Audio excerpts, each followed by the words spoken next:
तो अब हम लोग बात करेंगे न्यूरल कंट्रोल एंड कोऑर्डिनेशन के टॉपिक में generation and conduction of nerve impulse. इसमें आपको समझना होगा कि कैसे नर्व इंपल्स जनरेट होती है और कैसे वो कंडक्ट करती है। इस टर्म को बहुत ही ज्यादा आपको ध्यान देकर के समझने की जरूरत है। इसमें दो पार्ट होंगे, एक तो नर्व इंपल्स का जनरेशन और दूसरा उसका कंडक्शन। तो सबसे पहले हम जनरेशन के बारे में बात करेंगे, आखिर नर्व इंपल्स कैसे जनरेट होती हैं। इसको समझने से पहले हमें देखना होगा कि क्या खास बात होती है नर्व सेल्स के साथ। नर्व सेल्स किस मामले में दूसरे सेल्स से अलग होती हैं। हालांकि दूसरे सेल्स भी ऐसे ही होते हैं, लेकिन नर्व सेल्स के साथ एक स्पेशल बात यह होती है कि ये हाईली एक्साइटेबल प्रॉपर्टी रखती है, यानी इसमें कोई भी अगर इंफॉर्मेशन इसके पास पहुंचता है तो वो थ्रू आउट ट्रांसफर करने की टेंडेंसी रखती है। जो बात इसके पास है वो बात सबके पास होती है, दूसरे सेल्स के पास भी होती है, लेकिन ये उस काम को बहुत तेजी से एक्ट करती है, इसीलिए इसको एक खास जिम्मेदारी दी गई।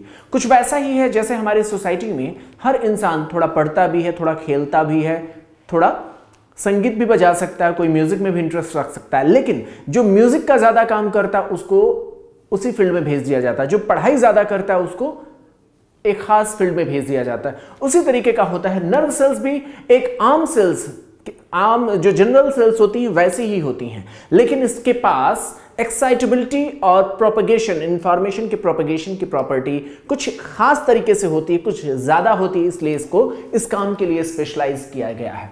कैसे ये स्पेशलाइज्ड है उसको समझने से पहले आपको किसी सेल, कोई भी सेल हो, और उसके बाहर और अंदर के एनवायरनमेंट को समझने की जरूरत है। आप देखेंगे कि जो लाइफ की ओरिजिन हुई थी, जो जिंदगी की शुरुआत हुई थी, जो लाइफ यानी आप ये कह सकते हैं जीवन, जो लाइफ है वो कहां पहली बार किस जगह से आया, तो हम जानते हैं ना, सी वाटर में पहली बार लाइफ का जो भी प्रोसेस थी, origin of life sea water में हुई। इसको इस तरीके से समझने की जरूरत है कि जो पहला सेल आया होगा उसके बाहर का एनवायरनमेंट सॉल्ट वाटर का होगा। समझ सकते हैं आप, सी वाटर कैसा होता है, सॉल्टी होता है। सॉल्ट में क्या होता है, सी वाटर का सॉल्ट कौन सा होता है, सोडियम क्लोराइड होता है, आप समझते होंगे। वैसा ही कुछ हमारे आज भी सेल्स के बाहर का एनवायरनमेंट सी वाटर के जैसा ही होता है, बाहर सोडियम और क्लोराइड आयंस ज्यादा होते हैं। बात समझिएगा, इसको ऐसे समझिए ना, लाइफ की ओरिजिन कहां से हुई है या ओरिजिन ऑफ लाइफ कहां हुआ है, सी वाटर में। बहुत पहले जिंदगी कहां पर शुरू हुई, पहली बार सी वाटर में। सी वाटर कैसा होता है, सॉल्टी नेचर का होता है। सॉल्टी नेचर होने की वजह से यहां पर आप देखेंगे कि इसमें बाहर सोडियम आयन, क्लोराइड आयन होते हैं सेल के बाहर, जो भी लाइफ पहली बार ओरिजिन हुई थी। सेम यही एनवायरनमेंट आज भी हमारे सेल्स के बाहर देखने को मिलता है। बाहर सोडियम आयन होता है, क्लोराइड आयन होता है, और सेल के भीतर की बात जब हम देखते हैं तो यहां का आयनिक कंपोजिशन डिफरेंट होता है।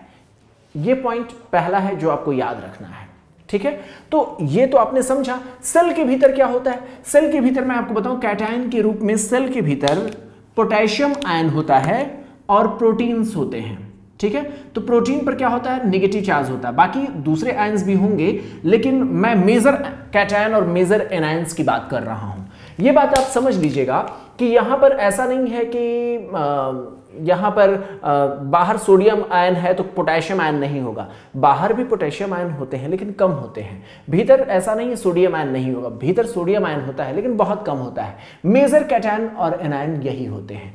तो इस तरीके की चीज हमें समझ में आनी चाहिए। और एक बात और याद रखिएगा कि ये एक तरीके से जो आयनिक कंपोजिशन है ये मेंटेन रहना बहुत ही ज्यादा जरूरी है। एज ए डॉक्टर जब आपको क्लिनिकल, जब आप प्रैक्टिस में जाएंगे एमबीबीएस के दौरान, तो आपको देखने को मिलेगा कि किसी के भी ब्लड में आपको देखना होता है सोडियम आयन का लेवल कितना है, पोटेशियम आयन का लेवल कितना है।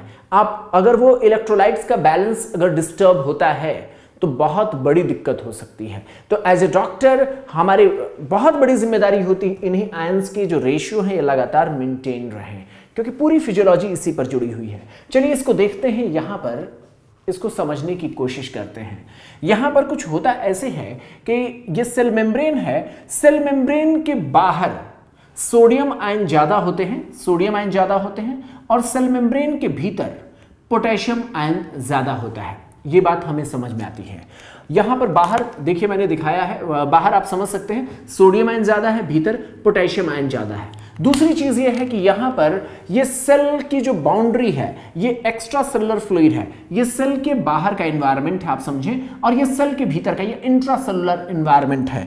सेल के बाहर अगर हम चार्ज वाइज कहें तो कैटायन ज्यादा होते हैं, सेल के बाहर कैटायन ज्यादा होते हैं, और सेल के भीतर ये प्रोटीन जो नॉन मूवेबल होते हैं, मींस ये फ्लो नहीं कर सकते हैं, तो इसकी वजह से भीतर निगेटिव चार्जेस होते हैं। तो यहां पर आप देखेंगे कि आमतौर पर जब सेल रेस्टिंग स्टेज में होती है तो सेल के बाहर पॉजिटिव चार्ज और सेल के भीतर निगेटिव चार्ज होता है। तो ये होता है इस तरीके से इसका कंपोजिशन।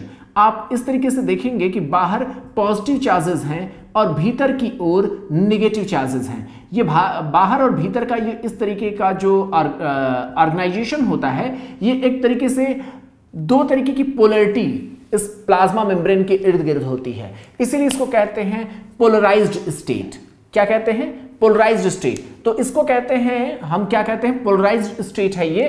और इसको यहां पर हम इसको मेजर करने के लिए एक माइक्रो इलेक्ट्रोड लगा करके सेल के भीतर के एनवायरनमेंट को चेक करते हैं, तो यहां पर रेस्टिंग मेम्ब्रेन पोटेंशियल पता चलता है। रेस्टिंग मेम्ब्रेन पोटेंशियल पता चलता है। रेस्टिंग मेम्ब्रेन पोटेंशियल की वैल्यू यहां पर -70 मिली वोल्ट होती है। कुछ बुक्स में इससे थोड़ा बहुत ज्यादा डेटा डिफर कर सकता है, एनसीईआरटी ने मेंशन भी नहीं किया है, तो आपको घबराना नहीं है। एनसीईआरटी ने इसको बिल्कुल भी मेंशन नहीं किया है, इसलिए बिल्कुल ध्यान नहीं देते हैं तो भी काम चल जाएगा। लेकिन आप साइंस के स्टूडेंट हैं, इसलिए अगर मैं सिर्फ कहूं कि भीतर निगेटिव चार्ज ज्यादा है, तो साइंस के स्टूडेंट को पता होना चाहिए कितना ज्यादा है निगेटिव चार्ज, कितना ज्यादा है, कितना है भीतर का मेम्ब्रेन पोटेंशियल कितना होगा, वो बिना मेजर करके हम नहीं बता सकते। साइंस आर्ट्स से अलग है इसीलिए, क्योंकि जैसे आप आर्ट्स में कहते हैं मैं आपसे बहुत प्यार करता हूं, इसको मेजर नहीं कर सकते, लेकिन साइंस कहता है आपको ये भी मेजर करके बताना चाहिए कितना प्यार करते हैं। इवन आपको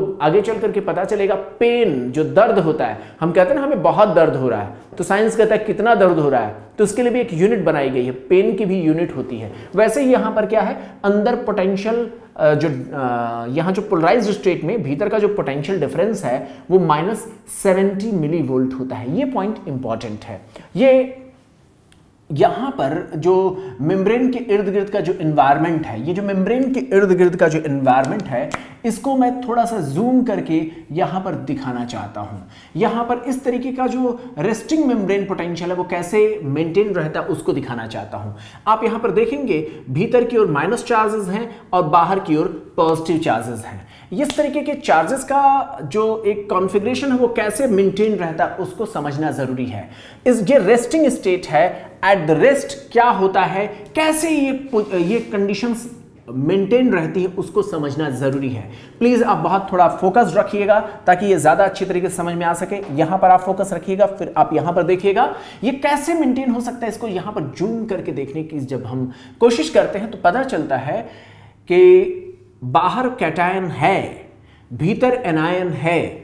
भीतर का ये जो रेस्टिंग मेम्ब्रेन पोटेंशियल उसकी वैल्यू -70 मिली वोल्ट है। ये कैसे मेंटेन रहती है, इसको मेंटेन करने के लिए इस प्लाज्मा मेम्ब्रेन पर कुछ चैनल्स होते हैं और कुछ पंप होते हैं। क्या होते हैं? चैनल्स होते हैं और कुछ पंप होते हैं। ये चैनल कैसे होते हैं, क्यों बनते हैं, इसको समझने के लिए आपने 11th की जब आप साइटोलॉजी पढ़ते हैं, सेल बायोलॉजी पढ़ते हैं, तो उसमें आपको पता होगा ना कि सिंगर एंड निकोलसन ने जो फ्लूइड मोज़ेक मॉडल दिया था उसी को मैं यहां पर दिखा रहा हूं। आपको पता है ना, आमतौर पर फास्फोलिपिड की बाइलेयर होती है, बाइलेयर्ड फास्फोलिपिड होती है, ये आपको पता है, और इसके बीच बीच में प्रोटीन धसे होते हैं। ये बात आपको पता है ना, प्रोटीन्स धसे होते हैं। इन प्रोटीन्स की जो हम कहते हैं ये प्रोटीन है, तो ये एक्चुअल में चैनलाइज्ड होते हैं। कैसा होता है? चैनलाइज, बीच में इनके रास्ता होता है, इसलिए इनको चैनल्स कहते हैं। तो यहां पर उसी चीज को मैं दिखा रहा हूं, फास्फोलिपिड को शो नहीं कर रहा हूं, उसको एक सीधी लाइन से दिखा दे रहा हूं। और ये जो प्रोटीन्स हैं जिनके चैनल बने हुए, जिनके रास्ते हैं, उनको समझाने के लिए ऐसे दिखाया जा रहा है। रेस्टिंग स्टेट में सोडियम को आमतौर पर यहां पर जब प्लाज्मा मेम्ब्रेन की यहां की बात करते हैं तो 3 तरीके के अलग अलग प्रोटीन्स यहां पर नजर आते हैं। सोडियम को अंदर ले जाने का एक प्रोटीन का चैनल होता है, पोटेशियम को बाहर ले जाने का एक प्रोटीन का चैनल होता है। आपको पता होगा ना कि जो प्लाज्मा मेम्ब्रेन का जो हमने स्ट्रक्चर दिया था, सिंगर निकोलसन ने जो बताया था, वो इसी बात को समझाने के लिए दिया था कि ये प्रोटीन्स जो धसे होते हैं वो चैनल का काम करते हैं। वही बात यहां पर आप देख रहे हैं, सोडियम का चैनल होता है, पोटेशियम का चैनल होता है, और कुछ प्रोटीन्स ऐसे होते हैं जो पंप लाइक एक्शन रखते हैं, एटीपी की एनर्जी से जुड़ करके ये पंपिंग एक्शन रखते हैं। तो क्या होता है इसमें, सोडियम का चैनल रेस्टिंग स्टेट में बंद रहता है। प्लीज आप जूम करें, यहां दिखाएं। रेस्टिंग स्टेट में सोडियम का चैनल बंद होता है, जबकि पोटेशियम के कुछ चैनल, सारे नहीं, कुछ चैनल ओपन रहते हैं। तो यहां पर मैं आपको इसको क्लियर करने के लिए आपको बताना चाहता हूं, रेस्टिंग स्टेट में पोटेशियम के कुछ चैनल खुले होते हैं, सारे नहीं। आप यहां पर इस तरीके से आप देखें तो सारे चैनल नहीं खुले हैं, केवल कुछ चैनल खुले हुए हैं। इसको आप प्लीज क्लियर कर लें, कुछ ही चैनल खुले होते, थोड़ा बहुत पोटेशियम बाहर जा सकता है, बाकी बहुत ज्यादा ये नहीं जा पाता पोटेशियम। लेकिन सोडियम की तो फुल एंट्री बैन है, सोडियम बिल्कुल अंदर नहीं आ सकता है, सोडियम का रास्ता पूरी तरीके से बंद है, पोटेशियम का थोड़ा सा रास्ता खुला हुआ है। और यहां पर इस कंडीशन में, रेस्ट की कंडीशन में, आपको याद रहना चाहिए पोटेशियम थोड़ा बहुत खुल सकता है, बाकी मैक्सिमम चैनल इसके बंद हैं। सोडियम के पूरे 100% चैनल बंद होते हैं। और यहां पर जो -70 मिलीवोल्ट का जो पोटेंशियल डिफरेंस है, इसको यहां पर डेवलप करने के लिए सोडियम पोटेशियम पंप काम करता है। यहां पर यह कंडीशन मेंटेन रहे, इसके लिए सोडियम पोटेशियम पंप काम करता है। वो बाहर पॉजिटिव चार्ज बना रहे, भीतर नेगेटिव चार्ज बना रहे, इसके लिए पंप एटीपी की एनर्जी से बाइंड करता है। किससे बाइंड करता है? एटीपी की एनर्जी से बाइंड करके, एटीपी की एनर्जी का इस्तेमाल करके सोडियम को बाइंड करता है। सोडियम को बाइंड कैसे करता है? सोडियम के 3 एटम्स को या 3 आयंस को, एटम नहीं आयन कहेंगे, तो सोडियम के 3 आयंस को यहां पर बाइंड करता है और बाहर से पोटेशियम के 2 आयंस को बाइंड करता है। एटीपी की एनर्जी लगती है इसमें और ये अपने आप को रोटेट कर देता है। क्या कर देगा? घुमा देता है। घुमाते ही क्या होता है? सोडियम बाहर चले जाते हैं और पोटेशियम अंदर चला आता है। इससे फायदा क्या होगा? इससे फायदा यह होता है कि सेल के बाहर सोडियम ज्यादा होना चाहिए और भीतर पोटेशियम ज्यादा होना चाहिए। ये रेस्टिंग कंडीशन में जो कंपोजिशन हमने बनाया है, रेस्टिंग कंडीशन में कंपोजिशन मेंटेन रखने के लिए इतनी सारी एनर्जी हमें खर्च करनी पड़ती है। समझ पा रहे हैं आप? यहां पर देखें आप, ये देखें आप, इसको लिंक करें, इसको थोड़ा सा देखें आप। जो बाहर सोडियम आयन ज्यादा रहना ही चाहिए, भीतर पोटेशियम आयन ज्यादा रहना ही चाहिए। रेस्ट की कंडीशन में सोडियम का कंसंट्रेशन बाहर ज्यादा होना चाहिए, पोटेशियम का भीतर ज्यादा रहना चाहिए। तो उसको मेंटेन रखने के लिए यहां पर सोडियम को खींच करके बाहर कर दिया जाता है और पोटेशियम को अंदर लेकर के आया जाता है। ये है पोलराइज्ड स्टेट। पोलराइज्ड स्टेट का मतलब क्या? एक पोलैरिटी डेवलप्ड है।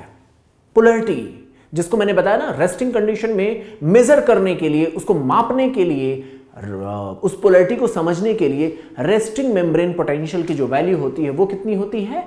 -70 मिलीवोल्ट होती है। मैंने कहा ना, पेन, प्यार, नफरत, जब हम आर्ट्स में कहते हैं तो कहते हैं हमें तुमसे बहुत नफरत है, लेकिन साइंस में जब कहते हैं तो उसको भी मेजर करके बोलना चाहिए। वैसा ही कुछ यहां पर है कि ये मेजर किया गया, भीतर का जो रेस्टिंग मेम्ब्रेन पोटेंशियल है वो प्रोटीन की एक्सेस होने की वजह से भीतर -70 मिलीवोल्ट होता है। अब यहां पर वही चीज मैंने लिखा है, पॉइंट ए में आप देख रहे हैं, एट रेस्ट जो पोलराइज्ड स्टेट है, जिसमें बाहर सोडियम आयन की एक्सेस है और भीतर प्रोटीन की एक्सेस होने की वजह से यहां पर भीतर नेगेटिव चार्ज है। उसी नेगेटिव चार्ज को मेजर किया गया है माइक्रो इलेक्ट्रोड्स की मदद से, और हम भीतर भी मेजर करते हैं। सेल के भीतर का जो मेम्ब्रेन पोटेंशियल है वो कितना है? -70 मिलीवोल्ट है। इस दौरान थोड़े से पोटेशियम चैनल लीकी होते हैं, थोड़े से रिलेटिवली लीकी चैनल हैं। ठीक है, अब हम चलते हैं, कोई इंपल्स जब आएगा तो क्या होगा। अब हमें बात करनी है कि कोई इंपल्स आ गया, मान लीजिए हमने यहां पर चोट किया, हमने यहां पर कोई चोट किया, चोट किया यानी हमने एक इंपल्स भेजा। जब हम इंपल्स भेजते हैं तो हमने क्या किया, इंपल्स जब हम भेजते हैं तो यहां पर एक इंफॉर्मेशन जनरेट होती है। वो इंफॉर्मेशन जनरेट होकर के ब्रेन तक पहुंचती है कि यहां पर कुछ एक्टिविटी की जा रही है। तो इंपल्स का जो जनरेशन का जो पॉइंट है, यानी यहां जो इंफॉर्मेशन जनरेट हो रही है वो कब जनरेट होगी, कैसे जनरेट होगी, अब हमें इसके बारे में बात करनी है। तो यहां पर आपको देखने को मिलेगा कि जब किसी साइट पर यहां पर हमने क्या किया, यहां एक इंफॉर्मेशन हमने डाला, मान लीजिए हमने चोट पहुंचाई, ठीक है। जब हमने चोट पहुंचाई तो उस दौरान यहां पर चैनल्स का एक्टिविटी अब चेंज होना शुरू हो जाता है। जैसा कि मैंने आपको दिखाया था कि पोटेशियम के चैनल काफी हद तक बंद थे, कुछ खुले हुए थे, है ना। रेस्टिंग कंडीशन में क्या था, पोटेशियम के चैनल, मैक्सिमम चैनल बंद हैं, कुछ थोड़े बहुत खुले हुए हैं, लेकिन वो ना के बराबर, ठीक है। यहां पर आपने देखा था सोडियम के चैनल बंद थे, ठीक है। जब इंफॉर्मेशन पहुंचती है तो पोटेशियम का चैनल वैसा ही बना रहता है, लेकिन सोडियम के चैनल खोल दिए जाते हैं। यहां पर क्या होता है, सोडियम के चैनल खोल दिए जाते हैं। आप मेरी बात समझ पा रहे हैं। जब इंफॉर्मेशन यहां पर पहुंचती है कोई, तो उस इंफॉर्मेशन को आगे भेजने के लिए, आगे सेंट्रल प्रोसेसिंग के लिए, उस इंफॉर्मेशन को आगे भेजने के लिए यहां पर इंफॉर्मेशन को क्या करते हैं, उसको इलेक्ट्रिकल सिग्नल बना करके, समझ रहे हैं, हमने यहां पे चोट पहुंचाई, वो इलेक्ट्रिकल सिग्नल बन करके ब्रेन तक पहुंचता है। तो सिग्नल को बनाने के लिए यहां पर किस तरीके से आयनिक चेंजेस होते हैं मेम्ब्रेन पर, उसको अब हमें समझना है। आमतौर पर क्या होता है, बाहर जो पोटेशियम चैनल शुरुआती दौर में बिल्कुल बंद रहेंगे और सोडियम चैनल यहां पर खोल दिए जाते हैं। सोडियम चैनल खुलते ही बाहर सोडियम आयन ज्यादा है तो वो डिफ्यूज करके अंदर आने लगता है। क्या होने लगेगा, सोडियम आयन आने लगता है। और आप ध्यान रखिएगा, आप जिस तरीके से होता है ना कि यहां पर फिर से आप सेल से एक बात सीख सकते हैं। सेल्स से अपनी प्लाज्मा मेम्ब्रेन पर हो रही इन घटनाओं से, या न्यूरॉन पर हो रही, न्यूरॉन की जो सेल मेम्ब्रेन पर, या यूं कह लें एक्सोलेमा जिसको मैं कह रहा हूं यहां पे, एक्सॉन की मेम्ब्रेन पर या एक्सोलेमा पर हो रही इन घटनाओं से हम एक डेली लाइफ की चीजों को रिलेट कर सकते हैं। जैसे आपकी दुनिया में बहुत सारे लोग अफवाह उड़ाते रहते हैं, बहुत सारी बातें कहते हैं, लेकिन आप हर बात को अपने दिमाग तक नहीं पहुंचाना ले जाते, मतलब अपनी हर बात को आप वॉच नहीं करते, हर बात पर आप गौर नहीं करते। जो बहुत ज्यादा स्ट्रेंथ की होती है आप उसी पर ध्यान देते हैं। वैसा ही कुछ यहां पर होता है। जब स्ट्रेंथ ताकतवर होती है तभी ये सोडियम चैनल तेजी से खुलते हैं, वरना ये सोडियम चैनल भी अगर छोटा, मतलब बहुत कम स्ट्रेंथ की इंफॉर्मेशन है तो ये सोडियम चैनल नहीं खुलते। बात समझ गए आप। तो यहां पर क्या हुआ, सोडियम चैनल खुला, और सोडियम चैनल के खुलने से भीतर अब सोडियम चैनल यानी पॉजिटिव चार्ज पहुंचने लगेगा। जब भीतर पॉजिटिव चार्ज पहुंचने लगता है तो वो धीरे धीरे भीतर का जो -70 वाला जो मामला था, वो -70 धीरे धीरे अब पॉजिटिव की ओर बढ़ने लगेगा, है ना। कंडीशन समझे आप, -70, फिर क्या होगा -60, फिर क्या होगा, ये धीरे धीरे -30, है ना। और धीरे धीरे करके ऐसे ही आप देखेंगे कि एक बात और आपको समझ में आना चाहिए कि -70 था रेस्टिंग में, जो ही इंफॉर्मेशन आया सोडियम चैनल खुलना शुरू हुए, जो ही -70 से -60 पर पहुंचता है, तुरंत इसको समझ में आ जाता है कि इंफॉर्मेशन तगड़ा है, तभी ये -70 से -60 हुआ है। अचानक सारे चैनल खोल दिए जाते हैं और आप देखेंगे बहुत तेजी से अब चेंजेस आएगा। -30, फिर उसके बाद तेजी से ये प्लस में बदलना शुरू हो जाएगा। इसके बाद क्या होगा 20, फिर क्या होगा 30, है ना, यहां तक पहुंच जाता है। कुछ किताबों में लिखा हुआ रहेगा कि मैक्सिमम ये कहां तक पहुंचता है, प्लस में जाकर के -70 से बढ़ते बढ़ते कुछ किताबों में कहते हैं +30 तक जाता है, और कुछ किताबों में लिखा होता है +50 तक जाता है। ठीक है, तो इस पर ज़्यादा डिबेट नहीं करना है, आपको बस ये पता होना चाहिए कि ये माइनस से बढ़ करके अब देखिए यहाँ तक तेजी से बढ़ते हुए +50 तक पहुँचता है। क्यों ये +50 तक पहुँच गया? वो इसलिए पहुँचा क्योंकि सोडियम के चैनल तेजी से खोल दिए गए,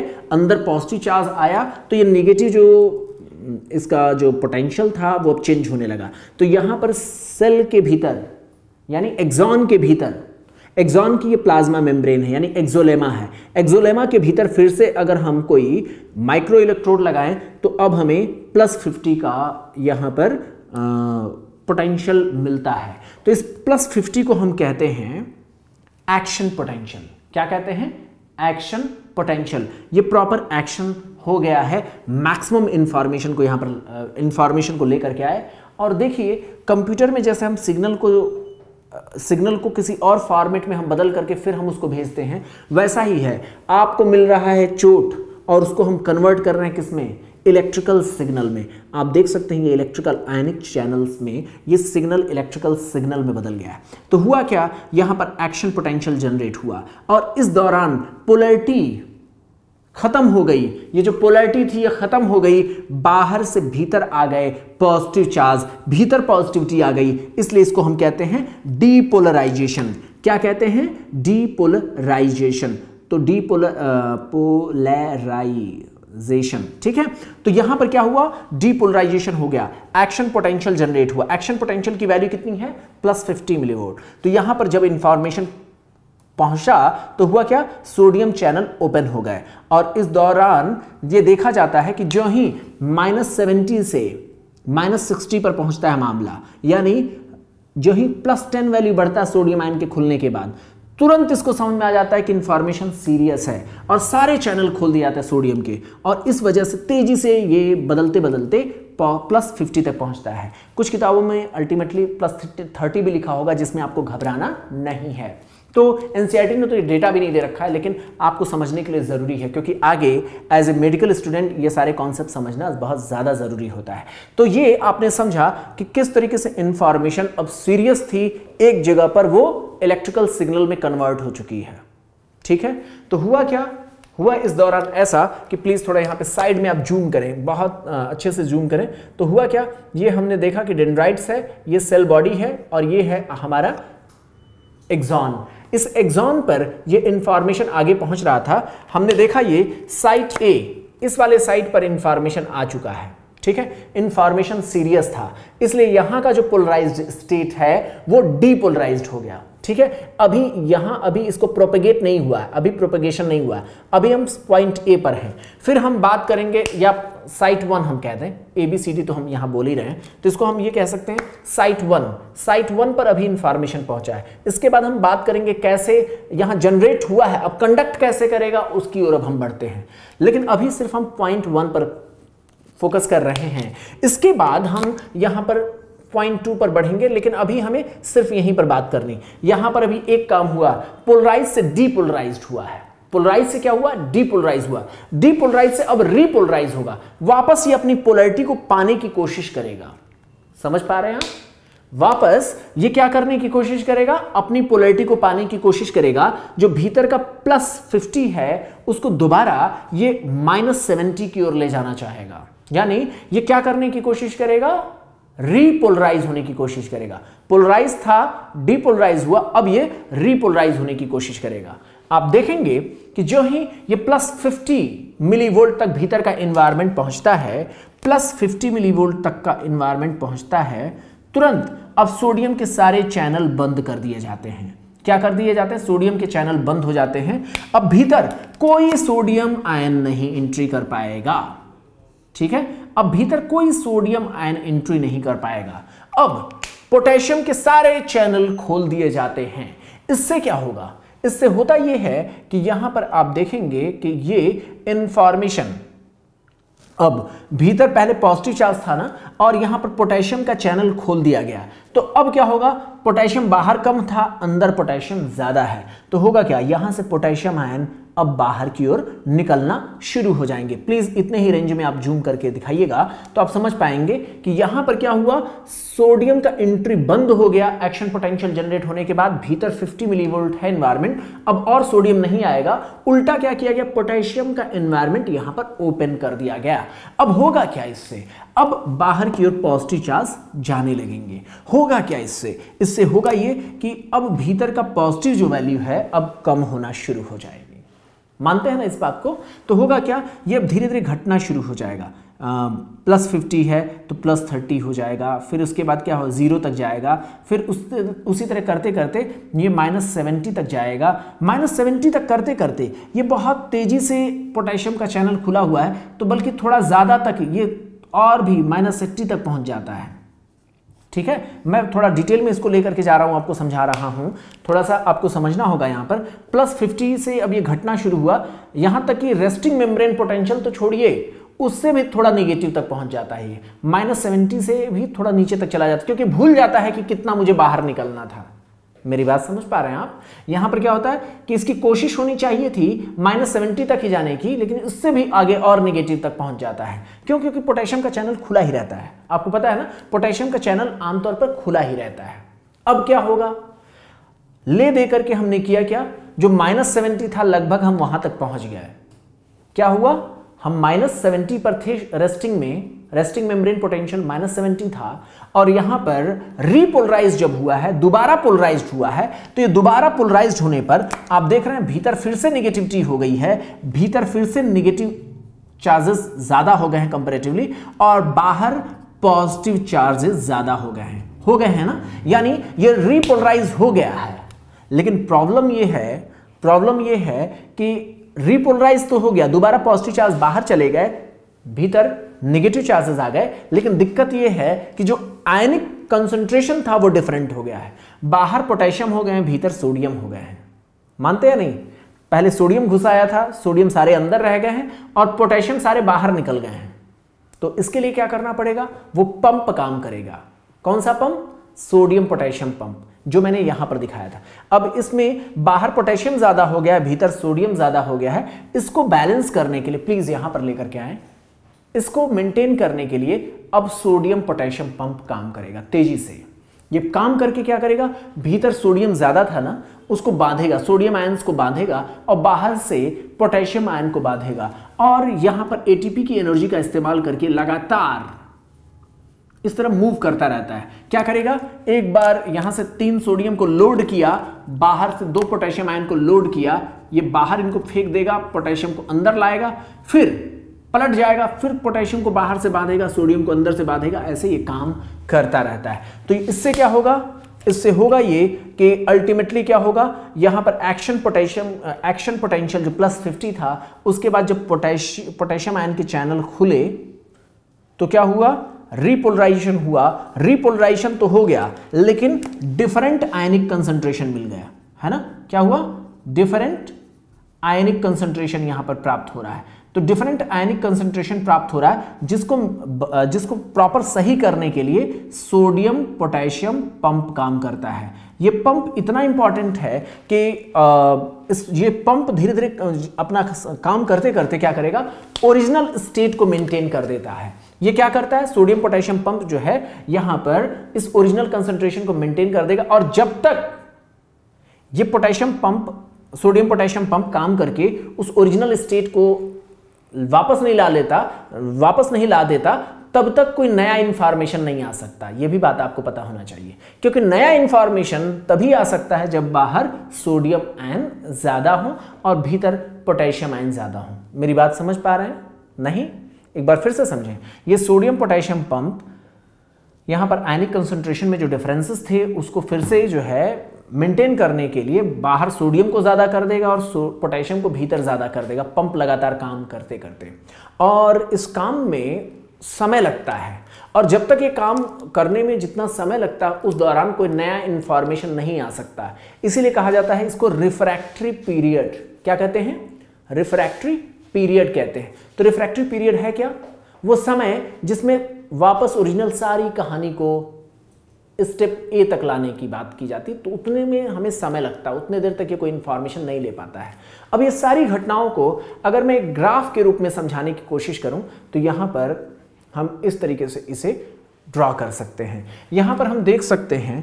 अच्छा, इससे पहले मैं एक चीज और आपको बता दूं, एनसीईआरटी ने आपको दे रखा है मल्टीपोलर न्यूरॉन्स, बाईपोलर न्यूरॉन्स, है ना, यूनिपोलर न्यूरॉन्स। याद होगा आपको, एनसीईआरटी पढ़ते हुए आप देख लीजिएगा। मल्टीपोलर न्यूरॉन्स मैक्सिमम होते हैं, बाइपोलर न्यूरॉन्स रेटिना का एग्जांपल एनसीईआरटी ने दिया है, और ऑल्फैक्टरी मेम्ब्रेन की जो वहां पर जो न्यूरॉन्स होती वो भी बाइपोलर होती हैं। यूनिपोलर एम्ब्रियोनिक स्टेट में होता है, तो आपको घबराना नहीं हो, वो भी देख लीजिएगा। एनसीईआरटी से स्टिक रखना है, लेकिन आपको कॉन्सेप्ट भी सीखने हैं। मैं यहां पर जो ग्राफ प्लॉट कर रहा हूं, अभी तक की सारी कहानी को ही लेकर के प्लॉट कर रहा हूं। यहां पर वाई एक्सिस पर जो मेम्ब्रेन की पोटेंशियल है, यहां पर भीतर की जो मेम्ब्रेन की पोटेंशियल है उसको हम मेजर कर रहे हैं, और नीचे जो है टाइम है, टाइम कितना समय लग रहा है। तो हम जानते हैं ना, रेस्टिंग स्टेट में रेस्टिंग मेम्ब्रेन पोटेंशियल कितना होता है, -70 होता है।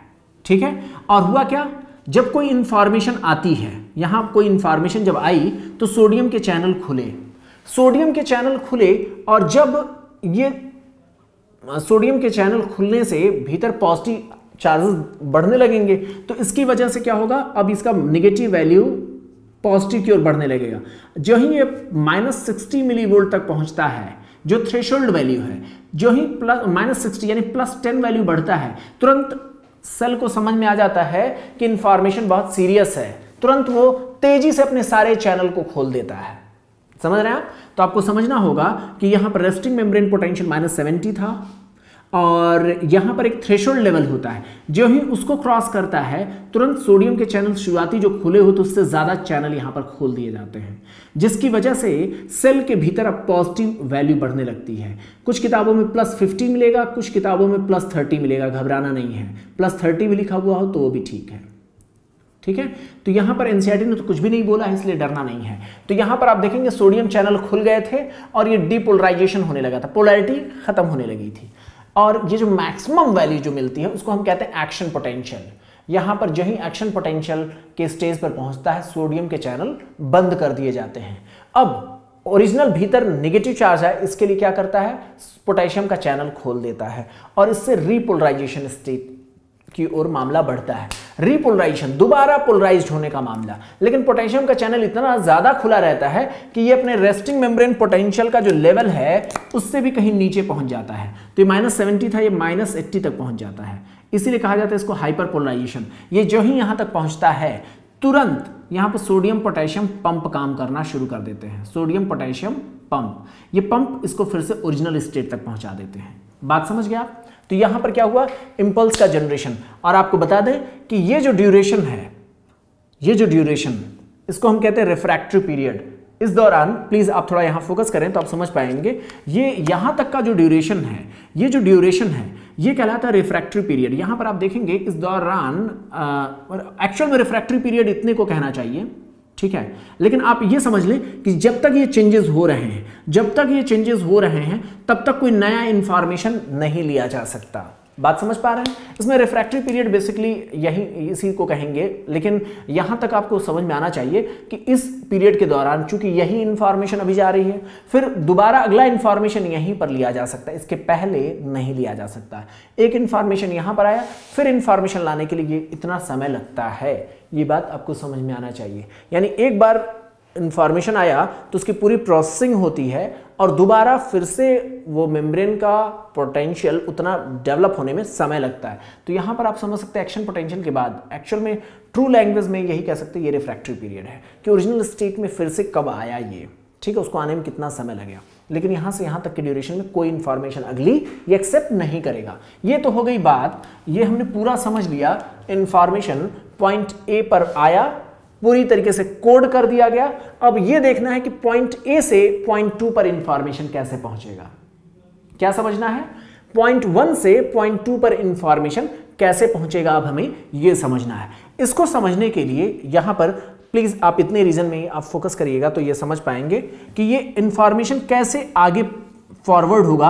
अब हमें इसको समझना है, एक्शन पोटेंशियल कैसे फॉरवर्ड होगा, आगे की ओर कैसे बढ़ेगा, इतने ही हिस्से में आपको दिखाना है। तो यहां पर आप देखेंगे कि मैंने आपको बताया था ना कि बाहर क्या होता है, रेस्टिंग स्टेज में, जैसे ये पॉइंट 1 पर मैं दिखा रहा हूं, आप देखेंगे जब इंफॉर्मेशन आया तो आमतौर पर हुआ क्या, भीतर आप देखेंगे भीतर माइनस की जगह प्लस आ गए चार्जेस, है ना, सोडियम आयन पूरा अंदर चला आया। और यहां पर आप ये देखेंगे कि जो ही इंफॉर्मेशन आया तो बाहर क्या हुआ, बाहर से भीतर सोडियम आयन अंदर आ गए और बाहर माइनस चार्ज आ गया, क्योंकि सोडियम सारे अंदर घुस गए थे, है ना। बाद में फिर पोटेशियम जाता है, फिर उसके बाद सोडियम पोटेशियम पंप आता है, फिर ये पॉजिटिव चार्ज मेंटेन होता है बाहर, वो अलग बात है। लेकिन सेल के भीतर जब एक्शन पोटेंशियल आ गया +50 मिलीवोल्ट का, तो इसके बाद क्या होता है, जब भीतर सोडियम आयन पहुंच जाते हैं तो ये आगे के जो हिस्से में जो निगेटिव चार्जेस होते हैं, बात समझ रहे हैं क्या हुआ, आगे के जो निगेटिव चार्जेस होते हैं पॉइंट 2 पर, उनको अट्रैक्ट करने लगते हैं। उनको क्या करने लगते हैं, अट्रैक्ट करने लगते हैं। तो यहां से क्या होगा, प्रोटीन इधर की ओर बढ़ने लगता है, ठीक है। तो निगेटिव चार्जेस इधर की ओर अट्रैक्ट होंगे तो होगा क्या, यहां पर स्लाइटली क्या होगा, निगेटिविटी कम हो जाएगी, नेगेटिव इधर अट्रैक्ट होने लगा, तो अल्टीमेटली रिजल्ट क्या होगा, इधर थोड़ा सा पॉजिटिविटी बढ़ने लगेगा। और जो ही यहां पर -70 से, साइड 2 की बात कर रहा हूं, लोकेशन 2 की, -70 से जो ही ये -60 की ओर बढ़ करके वैल्यू होगी, तुरंत यहां पर सोडियम चैनल खोल दिया जाएगा। बात समझ पा रहे हैं या नहीं आप? आपको समझना होगा, मैंने यही तो आपको बताया था, थ्रेशोल्ड का यही तो इंपॉर्टेंस है। जो ही रेस्टिंग मेम्ब्रेन पोटेंशियल -70 से -60 की ओर बढ़ा, तुरंत सोडियम के चैनल सारे खोल दिए जाते हैं। यहाँ पर वही लगभग होता है। आप यहाँ पर देखेंगे कि यहाँ पॉजिटिव चार्जेस थे, वो अट्रैक्ट करने लगे आगे के प्रोटीन्स को, तो होगा क्या कि यहाँ पर निगेटिविटी कम होने लगेगी, पॉजिटिविटी बढ़ने लगी। जो ही ये -70 से -60 की ओर बढ़ करके गया, तुरंत सोडियम के चैनल खुल जाते हैं और इंफॉर्मेशन अब यहाँ पर जनरेट हो जाती है। तो इस तरीके से आगे इंफॉर्मेशन बढ़ता रहता है। तो यहाँ पर हम लोगों ने क्या देखा, साइट 1 से साइट 2 पर कैसे इंफॉर्मेशन पहुंचा होगा। नहीं समझ में आया होगा तो वीडियो को एक बार फिर से चला करके देखिएगा, किताब को एक बार फिर से समझने की कोशिश करिएगा। मैंने अपनी पूरी एनर्जी लगाने की कोशिश की है कि आपको समझ में आए। नहीं समझ में आता तो एक बार फिर से देखिएगा।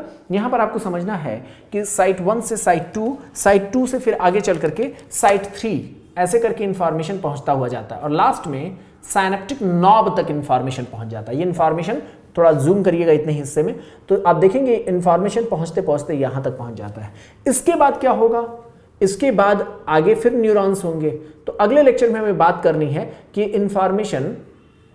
इंफॉर्मेशन टर्मिनल पॉइंट से, यानी यहां पर एक टर्मिनल पॉइंट से, थोड़ा फोकस करिएगा, तो एक टर्मिनल पॉइंट से अगले न्यूरॉन्स में कैसे पहुंचता है उसके बारे में बात करना है। सारी कंडीशंस हमने बताया, स्टेप्स याद रहना चाहिए। होता क्या है, पोलराइज्ड, फिर डीपोलराइज्ड, फिर रीपोलराइज्ड, ये तो एक जगह पर हो गया, और उसके बाद फिर आगे इंपल्स का कंडक्शन होता है। तो पहले यहां पर आपने देखा जनरेशन, एक जगह जनरेट होता है, जनरेशन में 3 पॉइंट होते हैं, है ना, पोलराइज्ड, डीपोलराइज्ड, रीपोलराइज्ड। इसमें हाइपरपोलराइजेशन भी है, हाइपरपोलराइजेशन है ना, जिसमें मैंने बताया ना -70 नहीं बल्कि और थोड़ा नीचे चला जाता है। फिर सोडियम पोटेशियम पंप काम करके उसको सारा मेंटेन कर डालते हैं। तो वो हो गया। इसके बाद जनरेट हो गया, फिर बगल वाले हिस्से में कैसे कंडक्ट होता वो मैंने बताया। नेक्स्ट लेक्चर में हम देखेंगे सिनेप्टिक नॉब, जो लास्ट का पार्ट है, वहां से फिर हम अगले न्यूरॉन्स तक कैसे इंफॉर्मेशन पहुंचती है, एक्शन पोटेंशियल कैसे अगले में जनरेट होता है, इसके बारे में हम आपसे चर्चा करेंगे।